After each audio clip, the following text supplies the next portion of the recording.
As an expression of our appreciation to the Maryland Port Authority, I'd like to introduce to you a good friend of the Council, Mr. Robert Green, Deputy Administrator of the Port of Baltimore. Mr. Green. Thank you very much, and good evening, ladies and gentlemen.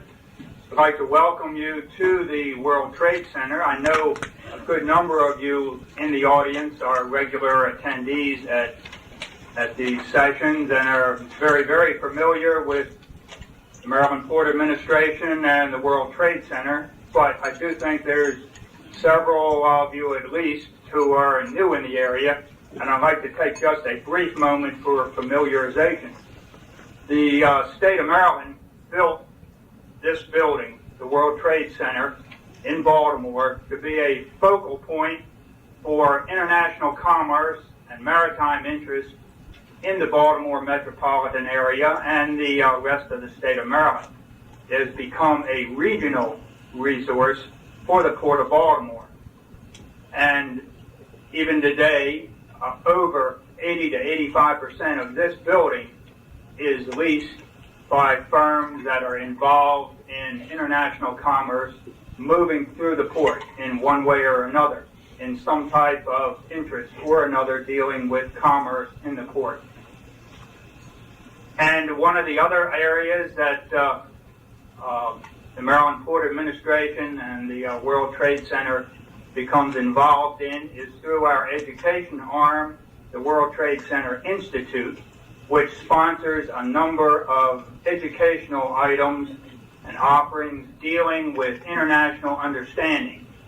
And in the last year to 2 years, we have co-sponsored with the Council here over 18 different meetings. We are very, very pleased to be able to co-sponsor this evening's panel. And as you all know by your attendance here, this is one of the events that is looked forward to year after year. We thank you for your attendance here, and we hope to be able to continue our offerings and our cooperation with the Council. Thank you very much. I have two other announcements. On January 30th, Michael Barnes, Congressman from Maryland's 8th District and Chairman of the Western Hemisphere Affairs Subcommittee and a member of the Kissinger Commission, will address the Council on the subject of policy for Central America. And on February 16th, the Honorable Lionel Ulmer, Assistant Secretary of Commerce for Trade, will be our guest. It is a great pleasure this evening to have the Sun Paper's editor and correspondents here, and to introduce the panel. I now present to you the President and Publisher of the Sun Papers, Mr. Reg Murphy.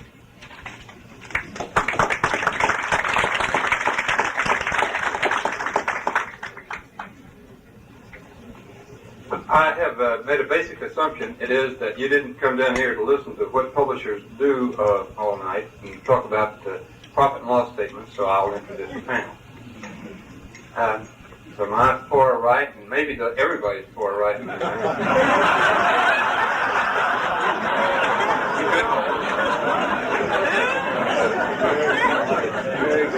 Gotcha, Charlie. My turn's coming. Yeah, but I get to sign the check. You can see there's a lot of formality in our relationship. Charlie Corddry, who is probably going to tell you in 5 minutes or less how we're going to get the troops out of Lebanon. He is one of those people who has been very important to the Sun Papers for an awful long period of time. He is one of the people that I respect, and when he reports on military affairs, I think it's an extraordinarily important part of what our newspaper is all about. And the center, which is also a fairly laughable kind of a process, is Joe Sterne, who hasn't been in the middle of anything in a long time. He's been on one side or the other, but he hadn't ever gotten into the middle of anything. He has to leave in a few minutes because he's going up to New Hampshire to try to figure out a presidential campaign. Now, you may accuse him of being a little bit slow, but he's the only person who hasn't already figured out this presidential candidate. we can afford a few $100s to send him up there because, slow as he is, it'll work out. And as a matter of fact, he is a distinguished editor of an editorial page, runs perhaps the most distinguished opinion pages in the United States, and we're extraordinarily proud of him. But if you think I'm going to tell him that before we negotiate the next contract, you're crazy. And closest to me, you get that, Charlie? Is Henry Trewhitt, who has that pinstripe suit on for a very good reason. He goes over every day and deals with the State Department. I guess that's the uniform you have to wear. That will fool you. About a year and a half ago, he came over to my house one night and we had some wire editors from around the United States.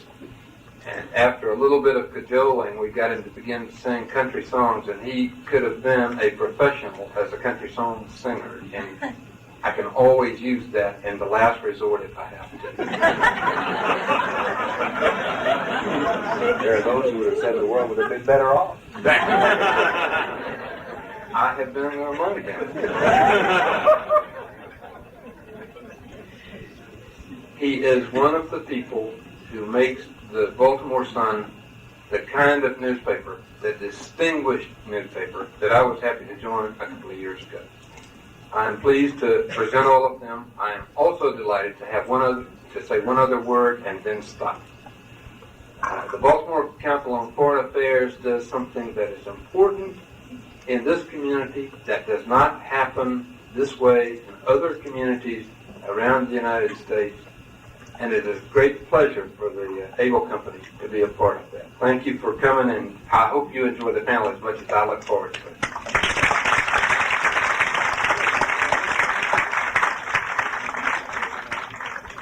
In my habitual role as interlocutor, I first want to thank my publisher very much.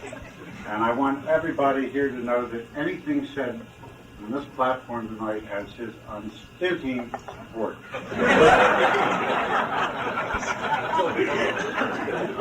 This is the fourth year that we have been honored to appear before this group. When we first gathered together, we were all wondering what was going to happen as the new president was about to take office. And we were all spending great hours and minutes thinking about what Ronald Reagan was going to do. I took the liberty or stupidity of looking back into what I said on that occasion, and I find that, as usual, I miscalculated somewhat. And that I said that Ronald Reagan would be a president of accelerated continuity, which is a good editorial writing. And I think in substantive terms, my colleagues would probably agree with me. But in perceptions, and perceptions are very important in politics, I think that this president has not been a president of continuity. He has quite radically changed world perceptions of the United States, and perhaps perceptions of how Americans view their own country. So I think perhaps as we go into this political year, we ought to try to do a little bit of assessment of how Reagan has done in the military, diplomatic, and security spheres. My role tonight is to pick up some pieces, particularly on politics, but I'm going to reverse the roles that we usually follow. And I'm going to first ask Charlie Corddry, again reversing the role, to discuss for 7 minutes only the whole world military security situation. I'm going to let Henry Trewhitt then have 6 minutes and 59 seconds to deal with the diplomatic situation, and I'll follow up with about 2 or 3 minutes on politics, economics, and other unimportant issues. So let's reverse the order a little bit, and let's start off with Charlie Corddry. Thank you very much, Joe, and ladies and gentlemen. Mr. Murphy, I should have said Mr. Murphy and other ladies and gentlemen. Now and again I get a letter, thank heaven, condemning me for being a liberal and saying unkind things on the tube about Mr. Reagan, and I know maybe I'm getting it right, not as far right as been suggested. Joe said I should discuss where the Reagan administration stands here in the last year of its first term. I don't mean to imply anything by saying that, except that it's the last year, but it's 4 years. And they stand, of course, in the defense terms, military terms, national security terms, with a victory in Grenada, a failure so far to achieve diplomatic ends with military force in Lebanon, and inability to turn the tide in El Salvador up to now. I'm sure that Hank will tell us later how Henry Kissinger is going to do that. They are unable to turn it with military aid, I should have said, and they're not, so far, turning the tide, it seems to me anyway, in Nicaragua with not-so-clandestine operations. In arms control, which is an essential part of any foreign policy or national security policy, we are at an impasse, but it's not exactly President Reagan's fault. He didn't walk out of Geneva. He made a great advance in negotiating a consensus with Congress, at least on what our arms control position should be, and that is a first. And also another point at which they stand is, as far as the president's concerned, very high in the polls. Mr. Reagan, I submit to you, has won the debate on defense, no matter how the numbers go in the next year or so. Money was shifted to defense. It was shifted away from other programs, but more, so far as the deficit's concerned, it seems to me, is that he also cut taxes. In any event, he's won the debate. The debate now is about how high a level of defense spending there should be, and in terms that would not have been recognizable in the Carter years. In thinking about this, I thought that military policy, defense policy, strategy, whatever you wish to call it, is in the mainstream of thought, if not of action, over the whole post-war period. I'm sure there are many of you, and I think I'm one, as a matter of fact, who considers that Ronald Reagan has embarked on a very expensive, ambitious, expansive nuclear weapons program. So I was interested in reading a book that just came out this week called The Nuclear Weapons Beta Book, and I think I could venture the view that it was not published by, not written by admirers of Mr. Reagan. And they say we have got going the biggest nuclear weapons production program since the early days of the nuclear era. But they also say that when President Reagan signed his first memorandum in the spring of 1982 on the nuclear arms stockpile, he changed it very little from the goals that had been in the Carter administration's plan. In other words, it was the Carter administration late on which began the nuclear warhead production program that we are now involved in. Also, the costs of defense over the past 3 years have not been a great deal more than they would have been had Jimmy Carter been reelected, and further, had he stuck by the projections that he offered in his final budget. We don't know whether he would have, but had he done so, it would have been about the same as it has been under President Reagan. This is an amazing fact, but it is a fact, of course, because Congress has had a hand in determining defense expenditure as well as the administration. Also, on the widespread view contributed to by the administration's bombast and rhetoric in its early time, there is a widespread view that the Reagan administration somehow or other is more interested in fighting a nuclear war, or is preparing to fight a nuclear war more so than perhaps anybody ever has. If you were to read the annual defense posture statements back at least into the early years of the Johnson administration, which were the early years to the middle years of Robert McNamara as defense secretary, you would find, and it was true before that, but you would find it spelled out at least that far back, that the United States policy would be not to fight an all-out, blow-up-the-world-in-a-half-hour nuclear war if it could be avoided, and that there were military options, and Mr. Reagan has not changed the fundamental strategy in that regard. The fact, I think further, is that there is no serious quarrel with the basic point that Soviet military power does exist and that the Soviet Union is the only country that could do us mortal damage. And so it has been our strategy over 30 decades to contain the Soviet Union. This hasn't changed. How you implement it certainly has changed. The massive retaliation strategy of the very early in the 50s gave way at that time, at the time that, for example, that President Kennedy ran the Russians out of Cuba, or at least created the illusion that he had, depending on one's point of view. We had 7,000 nuclear warheads in our strategic forces, and the Soviet Union had 500. You could do that sort of thing in those days. But anyway, the strategy over all that period has been contain the Soviet Union. This required, as the time came when there was nuclear parity, a shift to flexible response.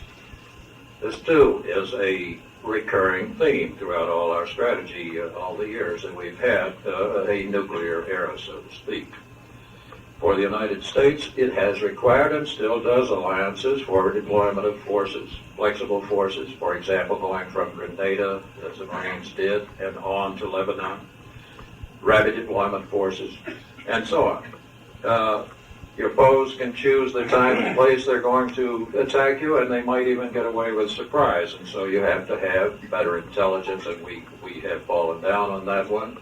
And I come now to the last point I think I want to make, because I have probably, over time, I have a half minute. That you have to have, because you don't pick the time, unless it's Grenada, you have to have forces that are ready whenever the shoe falls. And it is in this respect that the Reagan administration has funded the Carter administration program and made it more operative than it had been. And by readiness, I simply mean that your forces have to have people in them, that they have to be trained and equipped with spare parts, even if sometimes they cost $5,000 for 5-cent items. This has been one of the heaviest emphases of the Reagan administration in regard to our military forces. You can't deter everything, of course, and I would remark finally here that terrorism is one of the things that you probably cannot deter. It is one of the things that the administration recognized from its earliest days that we confronted, but as we have seen, inadequately prepared against it. And I'm not sure how successfully one can prepare against it. You don't know where it will come or when. All I do know is that it is one of the things we're going to have to do.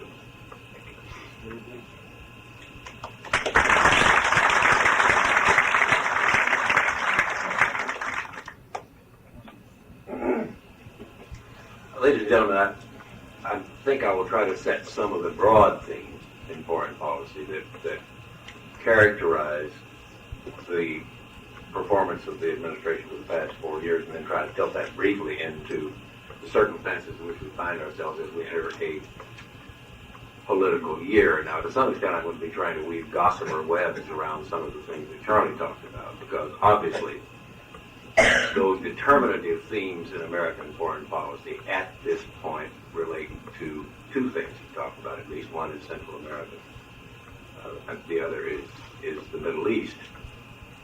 And the third one, I think, broadly put, is Soviet-American relations. And that, of course, includes the whole spectrum of arms control negotiations, which are very much an integral part of the Soviet-American relationship right now, and in fact,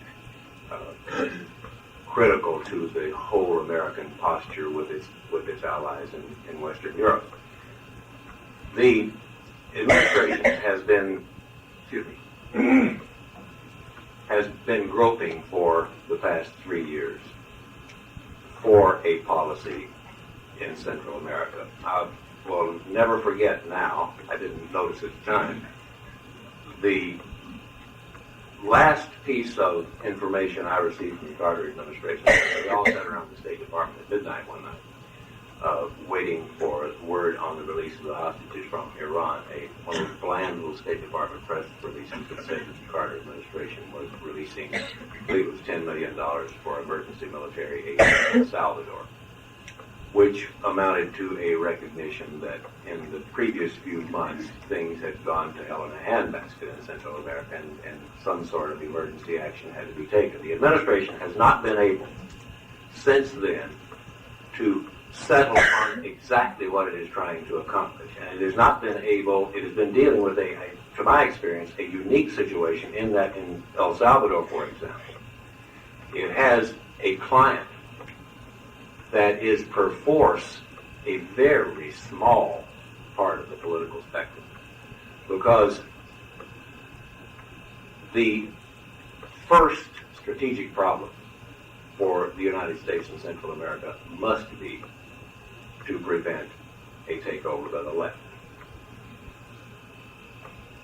The depredations of the right in El Salvador, which are in some ways more reprehensible as individual acts than those of the left, which at least has a clear political objective and a rationale for its action, is simply trying to protect vested power.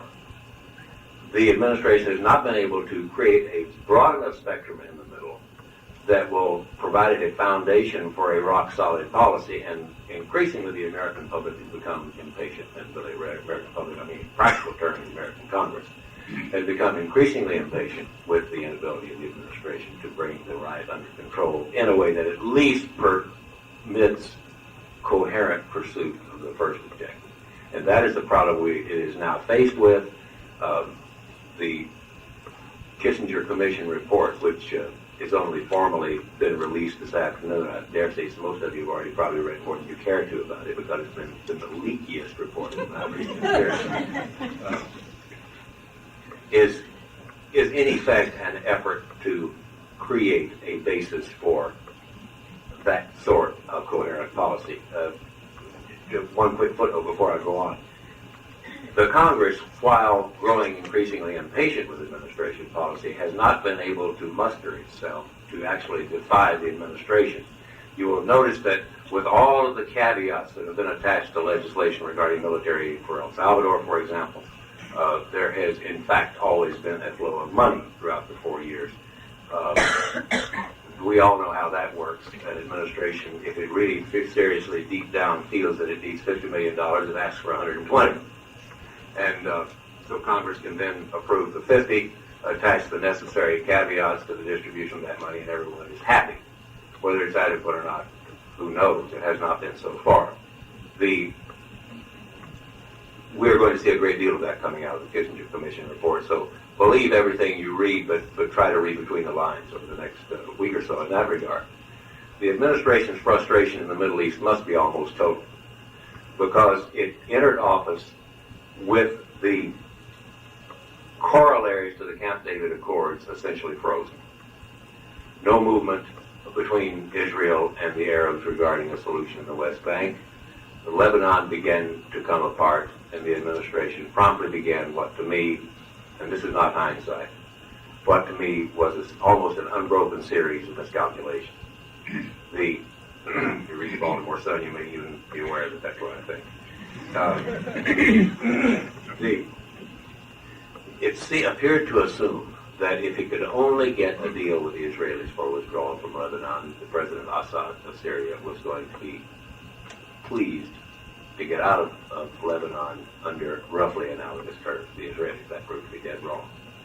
There was an assumption that if we sent Marines to take part in the multinational peacekeeping force in Beirut, that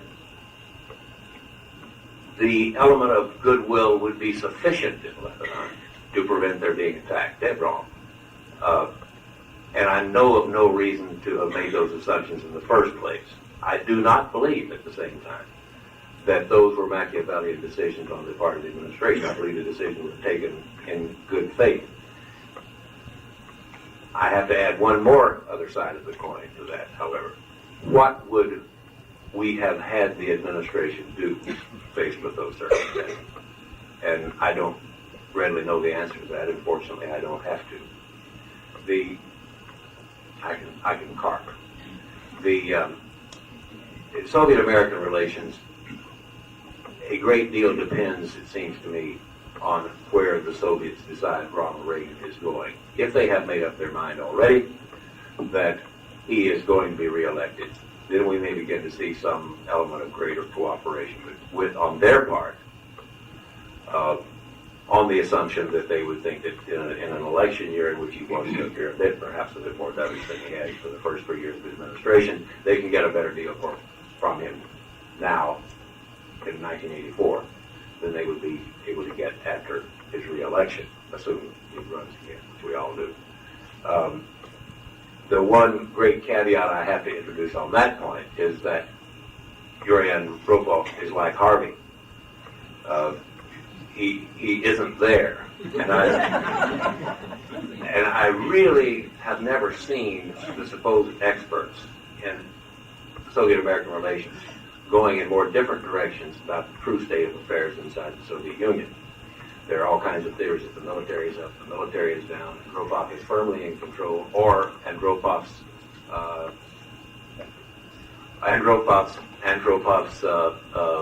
colleagues and proteges are in fact running the country for him.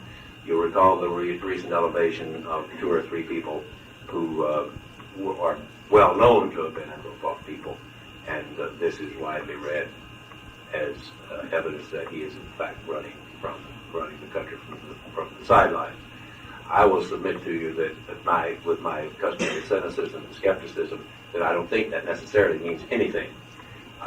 My sense is that the Soviet Union is running on inertia at the moment, that everyone is following the line of least resistance as the power struggle for the succession begins. Because, believe me, we are now in a transition period.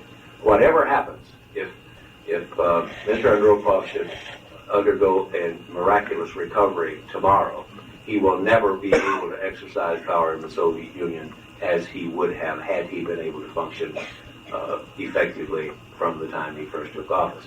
So we have to keep that great mass of uncertainty out there and trying to read, one, how the Soviets react to Ronald Reagan, and 2, whether the rhetoric of the next few weeks is in any way indicative of how the relationship is going to go. I think there's some hope that we will see in the Scholz-Gromyko meeting later this month in Stockholm at least the first glimmers of what the true situation is in the Soviet power structure and how they propose to deal with us over the next year.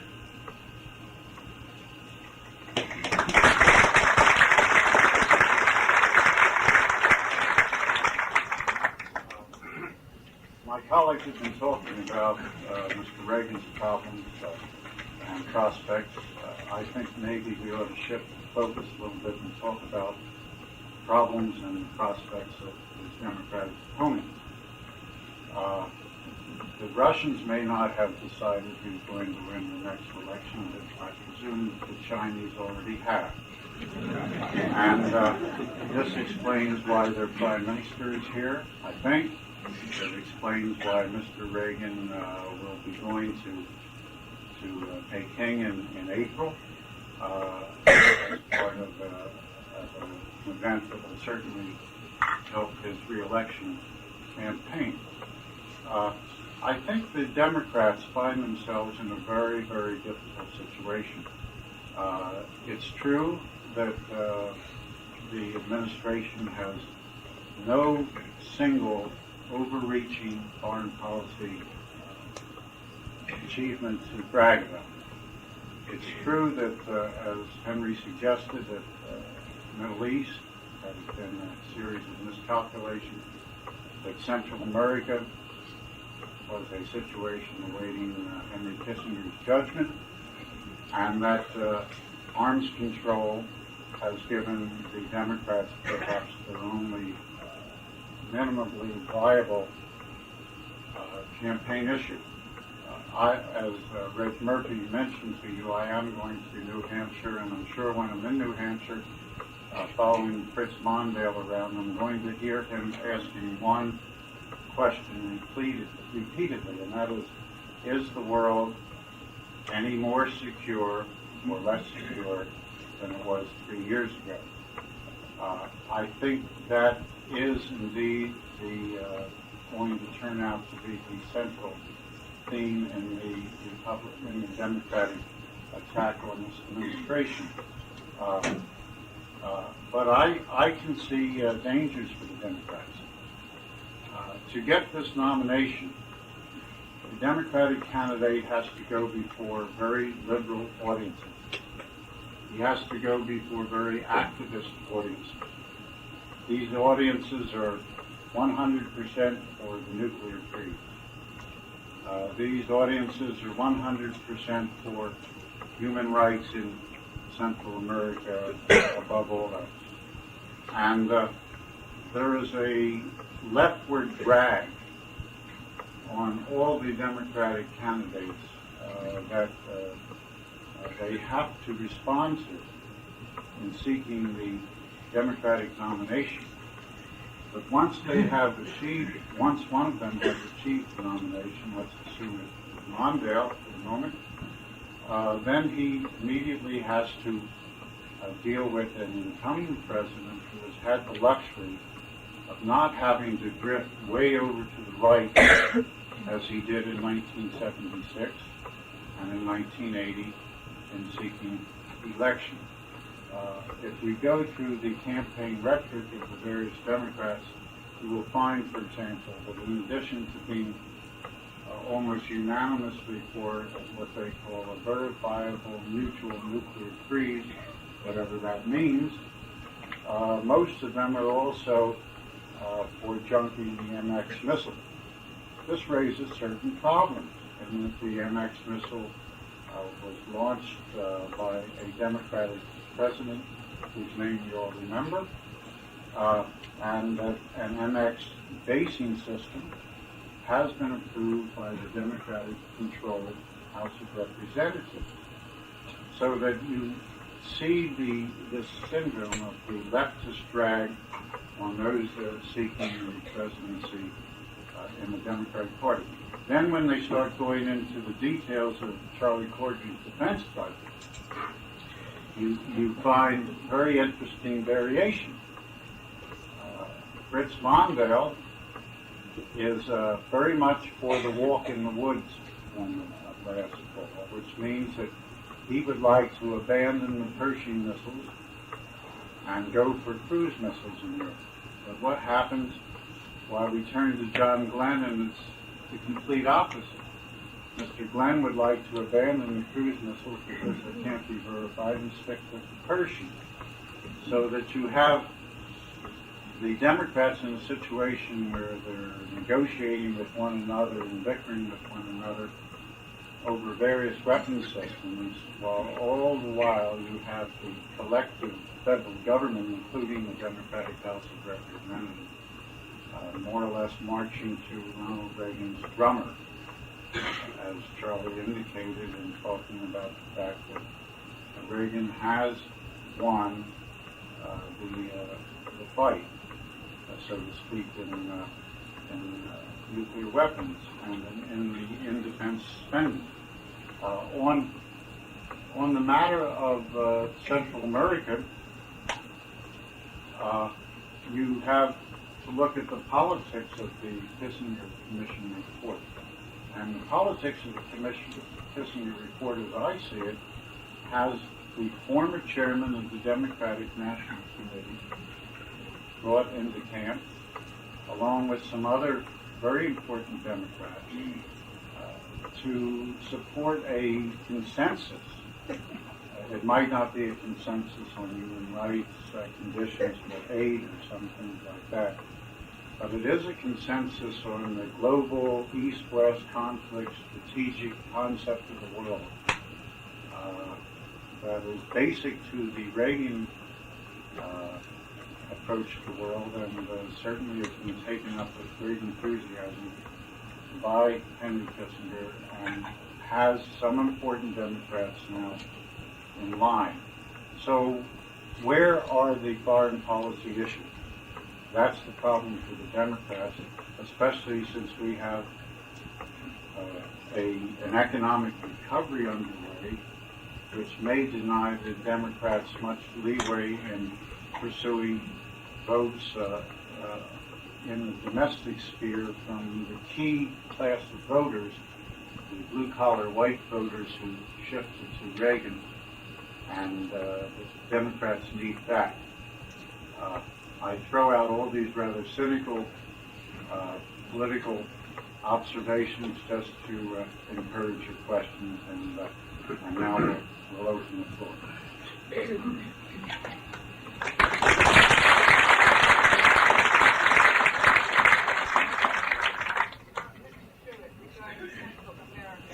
Why is it that the United States government ignores the plans and wishes of the Contadora?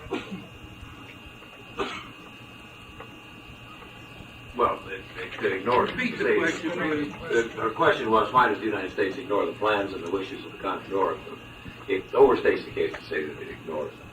It is very reluctant to become totally identified with them because, if you look at the makeup of the Contadora group, there are some governments there whose interests do not totally coincide, or maybe would not necessarily totally coincide with those of the United States in protecting American strategic interests. To the extent that the Contadora group is able to begin to establish a consensus without pressure, without obvious American participation, then the United States will buy. This would apply to either a Republican or Democratic administration, I think. But the administration does not want to get identified with the goals of the Contadora group, which at some point could take a quick turn to the left, even to the right, but more likely to the left, in ways that would not meet the strategic requirements of this administration. There is no serious conflict about this yet, and I think, let me suggest to you that it might be self-defeating for the United States to be seen too heavily in support of the Contadora group, because that then automatically provides the governments hostile to the United States in Central and Latin America and to the purposes of the Contadora group with an excuse to say this is just another Yankee imperialist plot and these people are all stalking horses for Washington. So it's complicated, but I think that's a fair enough answer. Yes, sir. Trewhitt, in view of our attempt at better relations with China and rather dubious relations with Russia, what does this do to the Chinese-Russian relationships? You ever seen three people doing a minuet? This is basically what you see. Each of the three is looking out for its own strategic interests. There's Joe mentioned suggested the Chinese have made up their mind whether Ronald Reagan is going to run again. This had perhaps had something to do with the president's trip to China. I think he'd go to China unless they erected a wall to keep him out, because he needs to become, and is making considerable effort to become, more of a statesman as he goes into the political year. The Soviets are playing the counterpart game with the Chinese on the other side. Everyone wants to make sure that the bilateral relations, the other two corners of the triangle, do not in any way endanger his interests. But nobody wants to get too close, because inherent differences are so great that true closeness is impossible. In the United States, there's going to be, for the indefinite, as far as we can see in the future, certain fundamental differences between the United States and China.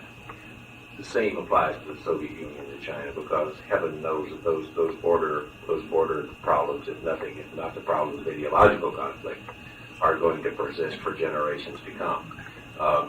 the Chinese are always concerned that we are going to do something at their expense with the Soviets. Take, for example, whatever kind of deal we might possibly cut with the Soviet Union regarding the disposition of SS-20 missiles in East Asia. So it is an extremely delicate relationship, but it is not one in which there is a great deal of mutual trust exercised on anyone's part. Over there. Yes, sir. Mr. Trewhitt, could you elaborate a little more on the comment you made that the Soviet leadership was now in a position? I'll just recall what I said immediately after that, and that is that Andropov has became ill shortly after he came to power. He has been exercising leadership from a distance. I don't know how good it is, but I will submit to you that it is impossible for the leader of a totalitarian state, which has historically looked to strong personal and individual leadership, to function with absentee leadership in effect. And that's the reason I suggested that whatever else happens, that he is in fact a traditional leader, will never be able to exercise power as he might have. I just can't see it developing. The new alliances are being formed all the time within the party. I'm not suggesting that process is beyond redemption, but I am suggesting that it is inevitably far enough along so that he could never weave together the skeins of power in the Soviet Union as he would have had he not become sick. Gentleman over there in the belt. You. Okay, thanks.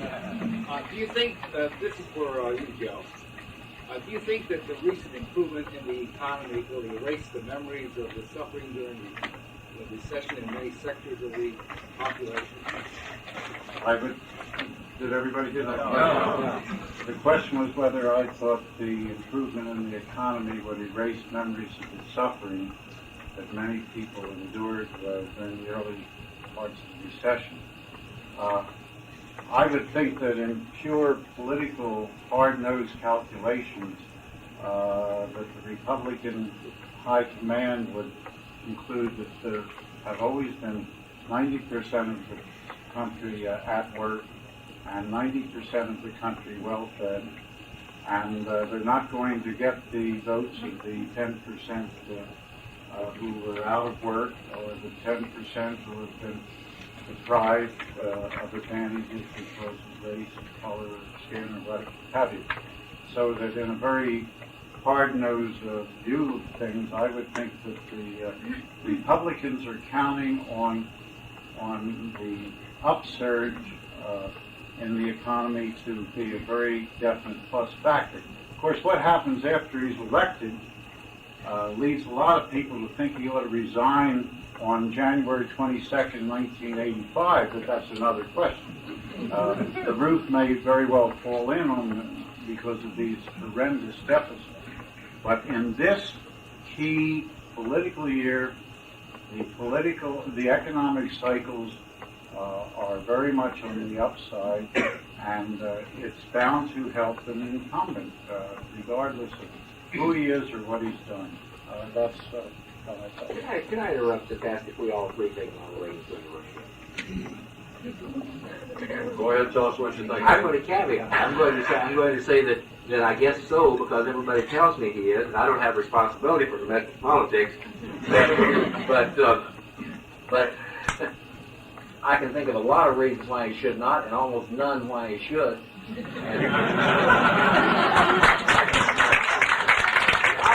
I didn't mean that in cynical terms. I meant that just purely in terms of personal terms. You're asking? I'm asking you. I would think he would be very wise not to run again, because I think historically second terms are more difficult for presidents, and a second term for this president might be excruciating. But most of the evidence that I see day by day would indicate that he would run. If he didn't, then you have a situation in the Republican Party that is almost gratuitously destructive, in that he gives any alternative to George Bush almost no time to really get going and establish, and to assume that the Reagan wing of the Republican Party is devoted entirely to George Bush takes a leap that I can't quite take. Well, I think he'll run. An honest man of the bunch. I didn't say he will. I said I think he will. I recognize the argument that he's waited too late to withdraw. I recognize the argument that he probably longs for California. But the imperatives say that the party won't let him go. The other side of Joe's argument is that if Reagan has held off to the end of January, it is so that no organization other than that would support George Bush would have a prayer. But that's the other side of the argument. I don't subscribe to it. Yes, sir. Should NATO's... But did you read the piece? No, but I want to comment. Should NATO send an interventionary force to... I read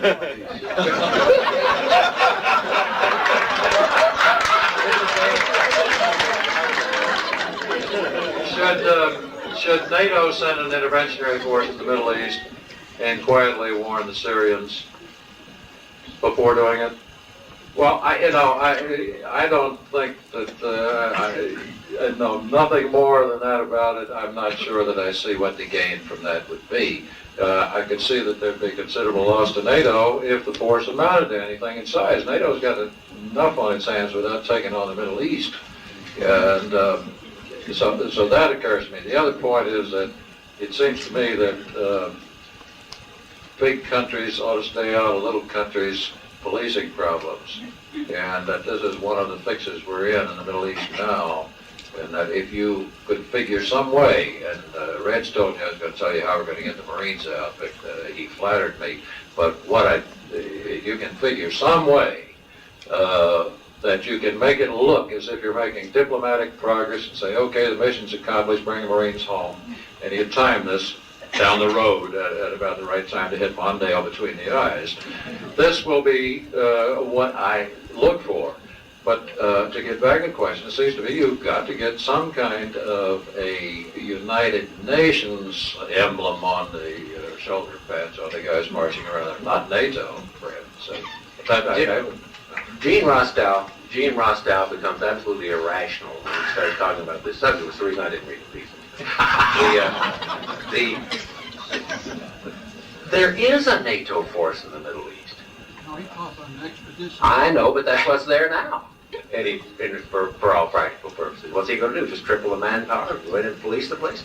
NATO's not going to do it.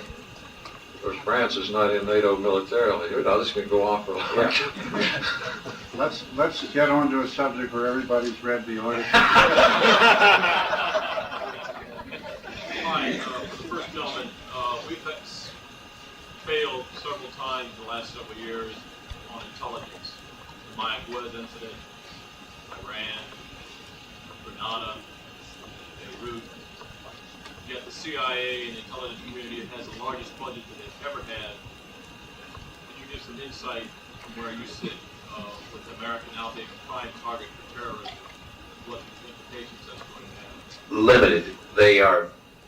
My understanding is that the pendulum is swinging back toward human intelligence now, which is essential in order to collect intelligence against terrorism. I have to say they don't seem to be doing very good at it yet, but if I'm told, and my understanding is that the intelligence structures are being developed now specifically with that in mind. Out of the mid-70s, the networks fell apart for a lot of complicated reasons, which you probably know as well as I. And they are now beginning to reconstruct those as well. I obviously don't know how well they're doing it, because I'm not privy to that kind of information. I'm not sure that there was an intelligence.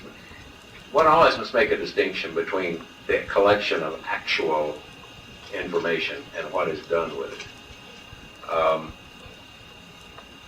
I don't know that there was a significant intelligence breakdown in Grenada, for example, because I don't know that it made any difference.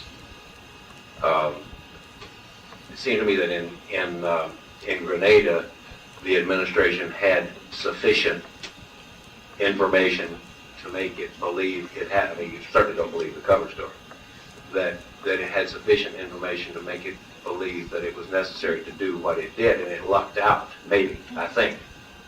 I will ask Charlie, however, to deal with the same point.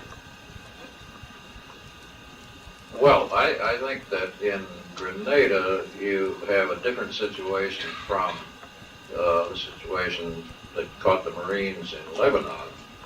And I'm sorry my memory fails me on the Mayaguez, but don't refresh it because that was too long ago. In Grenada, if you tell a military force to mount an operation in what was essentially 3 days, it doesn't have time to collect the intelligence it needs for that operation. And so when we put our forces into Grenada, there were things we didn't know, such as the intensity of the anti-aircraft fire, the numbers of Cubans, although it turned out we had it right, and so on. So I think that was kind of an operational problem. Anyway, the commander of the operation explained it to me that way, and I believe him. In Lebanon, I mean, the fact of the matter is we made a kind of a mess of it. We had a Marine force in Beirut Airport. It did not have, according to the investigators, an intelligence assessing appendage. Reports were falling on the Marines there like snowflakes that you better watch out for this, that, and the other. They didn't even have time to read them. And they were cautioned, and their experience told them they better be prepared for, and they were cautioned to be prepared for artillery and mortar and rifles and the like. And it all comes down to a failure somewhere to figure out that something of the sort that happened could happen and to do something to prepare against it. So now we don't want to use all our time on intelligence, but to add to what Hank said, in the 1970s, I've been told by very high-ranking intelligence officers, we did away with about half the people who were engaged in the collection of information in a clandestine way, that is meeting people in the back streets of Berlin and things like that, or Beirut, and half the money. And they tell me that at the present time this is being rebuilt and that it would take 2 to 3 years, and some people say it might take 10. But the fact of the matter is that Stan Turner, who was the head of CIA and now doesn't quite see it as he saw it at that time, was fascinated with the collection of intelligence with satellites. And that's a marvelous way to find out what's going on in the Soviet Union. I assure you, you can watch kids painting their barracks. But you can't get the same kind of thing you can get with human beings. We didn't have travelers in Grenada, and obviously we didn't have enough travelers in Beirut. So those are some of the thoughts that occur to me in any case. Yes. Joe, I'd like to go back to the question of the election of Ronald Reagan. Many of the things that you and your panel have talked about make a certain amount of sense, but it seems to me you've left out many things that are completely important and which you haven't touched upon at all. And that is the fact there are great masses of people, you call them black, call them Hispanic, call them women, call them what you want, who are totally opposed to this man, who will not vote for $1 million. There are large groups of young people who for the first time are involved in the whole peace movement. I happen to be on the National Board of World Federalists, and the ranks of our people are swelling, such as they haven't been in many years. And I think there are all these people waiting to be registered to vote who will come out against Mr. Reagan and will say anybody but Ronald Reagan. This is what I don't think he's going to be elected at all. And I think if this message can be taken to the people, I think Mr. Reagan can be defeated. I'd like to borrow from one of my illustrious predecessors in the Baltimore Sun and say, dear sir, you may be right. And I put a PS saying people have been saying the same thing about Reagan for many years. I would like to just respond in one way to that, and that is to say, I think what you're talking about is the essence of the coming election. It is if the Democrats are going to defeat Reagan, despite the fact that he now has a 58% approval rating, it will be because they engage in a very successful registration drive. Registration, blacks and Hispanics and other groups that have not bothered to vote in great numbers before and could provide the difference.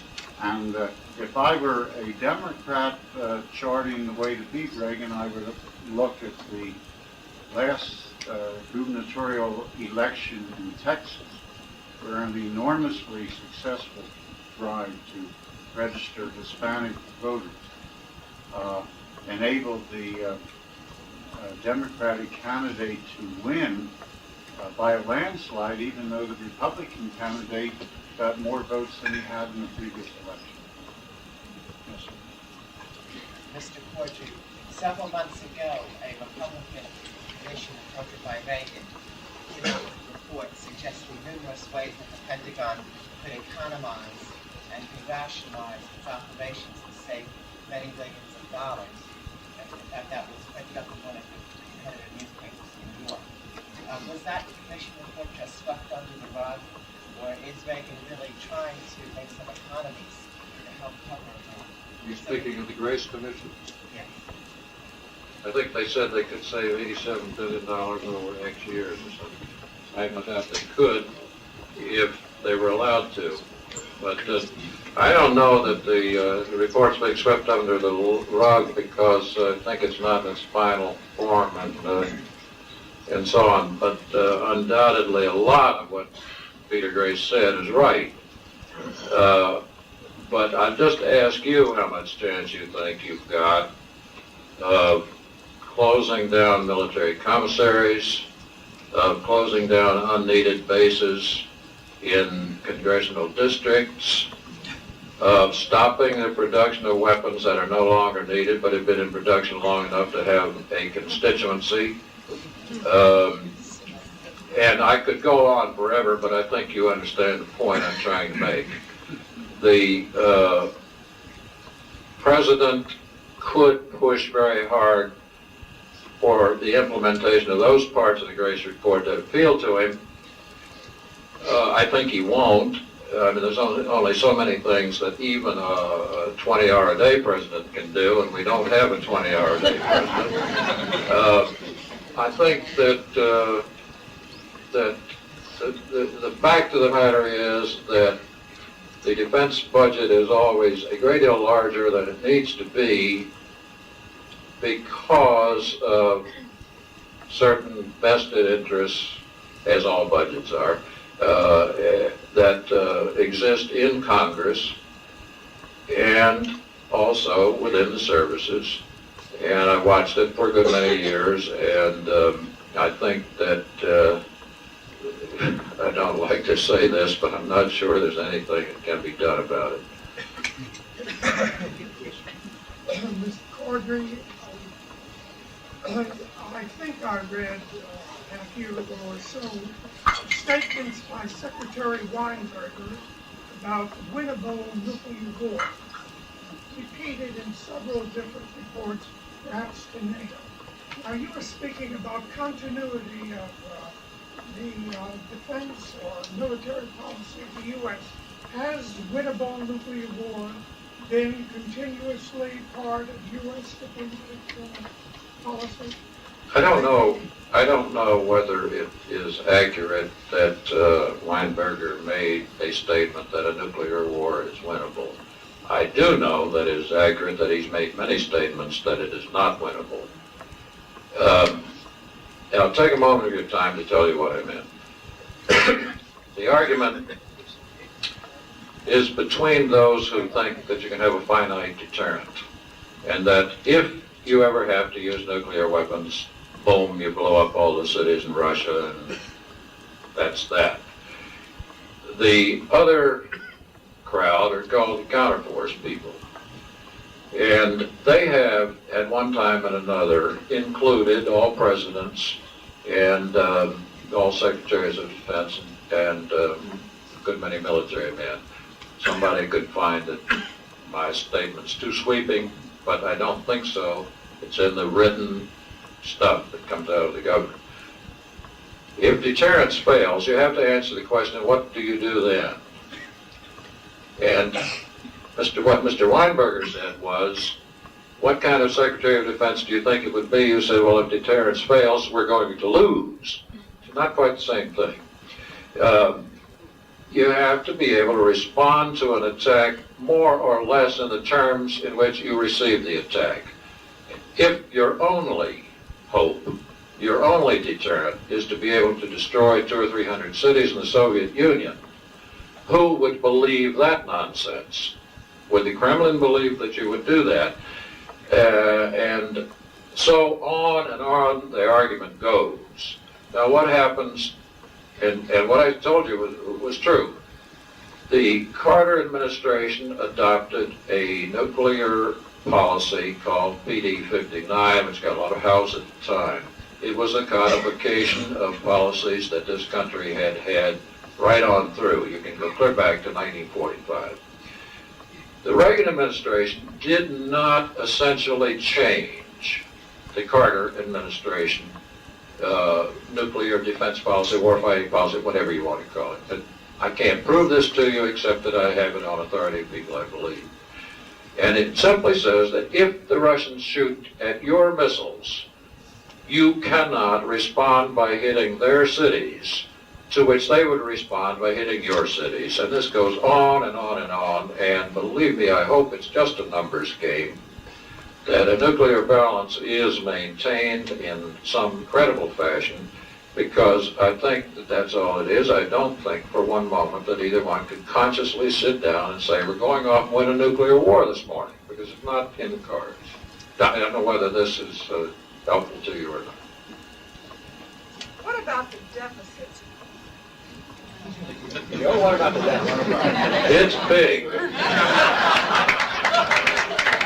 The deficit is big because they cut taxes, because the non-defense spending expanded more than they thought it would, because defense spending expanded, and fourth, it should be first, is they were lousy estimators.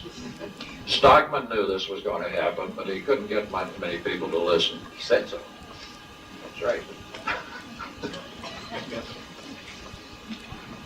And if you really wanted to find out what is happening in Russia, if you could interview Dr. Hammer of Occidental Petroleum, he most likely, if he would give you the interview, would be able to answer your question more intelligent than anybody in this country. But the question is, I believe you had an article in the paper about our Justice Department was going after some Nazis that had been under our supervision, our intelligence department, right? I was just wondering if you gentlemen have ever seen this book. It's called Hitler's Secret Backers. I have not. I will gladly give you, not this copy, but a place where you can get it. It's quite interesting, because I believe everybody in this country should know where the secret backers of Hitler came from. And a lot of them came from this country. A lot of them. And I will definitely give you the address where you gentlemen can get that. But you'll find it a very interesting book. How would you answer the question you posed before? Are we more or less secure than we were when this first came to power? Well, how would I? Good question. The question is, how would I answer Chris Mondale's favorite question, which is the world more or less secure than it was 3 years ago? My feeling is that probably it's a wash. That I don't think the world is probably very much more secure or less secure than it was 3 years ago, because the essential nuclear balance, which operates, is the controlling force in the operations of nuclear towers, has not essentially changed. I think when you get in trouble is when one side or the other begins to get a preponderance of power that is destabilizing. I don't think that has happened, so my answer would be, I don't think Reagan has made the world a more dangerous place. I don't think he's made it a safer place. And I doubt if Jimmy Carter had been elected president, the world's strategic situation would be very much different. Let me just say that I think it is probably marginally less secure, only because we know there are more things we don't know now than we knew at the beginning of the Reagan administration. But I think the fact of the Reagan administration as such is largely irrelevant to that point. I'm talking about simply the points I talked about. The accumulation of things such as leadership in the Soviet Union, the imponderables of the Middle East, and so forth. Everybody in this room, I think, at your table pointed out that deterrence depends on rough balance or parity. Forces the perception that that is the case. So Weinberger spoke from this group a year ago, a year and a half ago, and without anybody contesting it, like some people did, he pointed out that the expenditure of $180 billion over an 8-year period, the United States would regain its nuclear superiority over the Russians. Now, nobody in the press and nobody in the Sun has really, to a strong vein, pointed out the real danger of balancing that, as it then destroys the concept of deterrence, if deterrence is balanced. That's sort of a statement. Comment on that statement. Well, I'm going to turn this over to Charlie for just one second, but I would like to say that so far as the editorial policy of my newspaper is concerned, we have indeed criticized excesses in the military budget. We have questioned from the beginning whether we should have an MX missile or a B-1 bomber, so that we have challenged some of these things, but I'd rather have Charlie answer the substance. Well, I'd say memory is very tricky. I heard Mr. Weinberger make the speech here, and I don't recall him saying that we would regain nuclear superiority. But if he did, he's kidding himself. And nuclear, you see, Weinberger would think he made a big leap forward if he regained what he considered to be nuclear parity. And I meant that as a kind of a jest. So I don't know more than that to say, except that I think neither superpower would allow the other to get anything that looked like meaningful nuclear superiority. I hope you don't ask me what I mean by meaningful.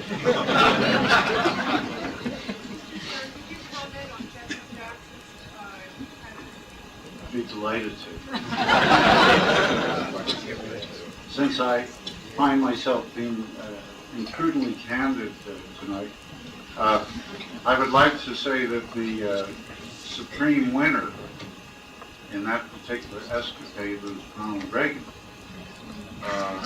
in that he turned an adverse situation around and more or less had the marvelous situation of Jesse Jackson at the White House praising Ronald Reagan, which I'm sure was somewhat disorienting to Fritz Mondale and some of the other Democrats. The fact is that in a hard-nosed way, anything that President Reagan can do to build up the Jackson candidacy is very much to his advantage, in the sense that this is disorienting to the eventual nominee who will not be Jesse Jackson. On the other hand, and I have to say this, I never write it.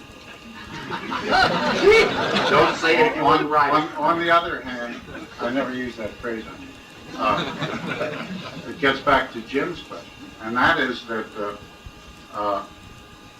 Jackson is one of the key architects in the Democratic blueprint of victory, which would be to have have an enormous registration of black voters. And if you have such a kind of registration that he has in mind, it could be one of the key factors that produce those 4 or 5 million extra Democratic voters that can defeat Reagan, even if Reagan gets practically every vote he got last time. So that to that extent, as in most political things, there's a plus and a minus to it.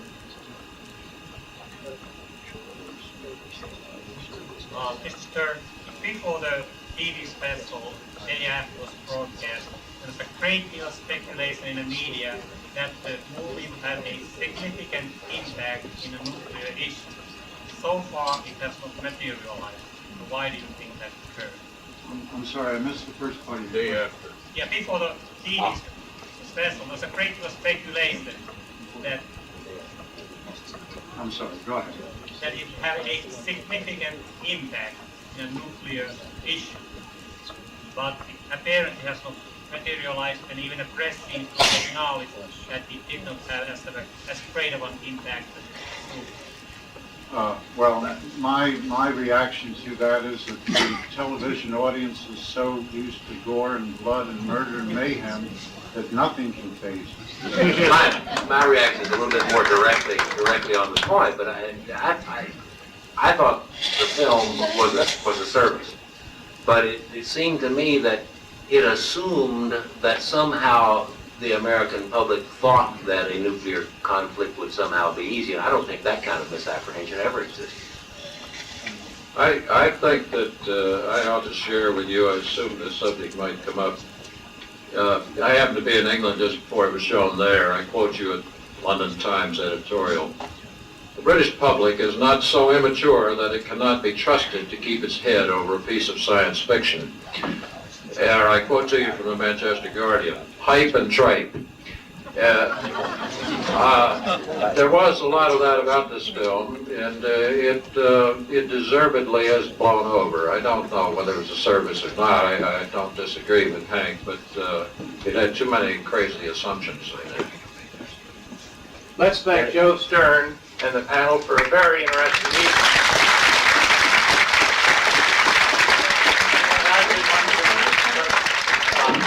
If Ronald Reagan on January 29th says he's not going to run, let's have this whole thing done again.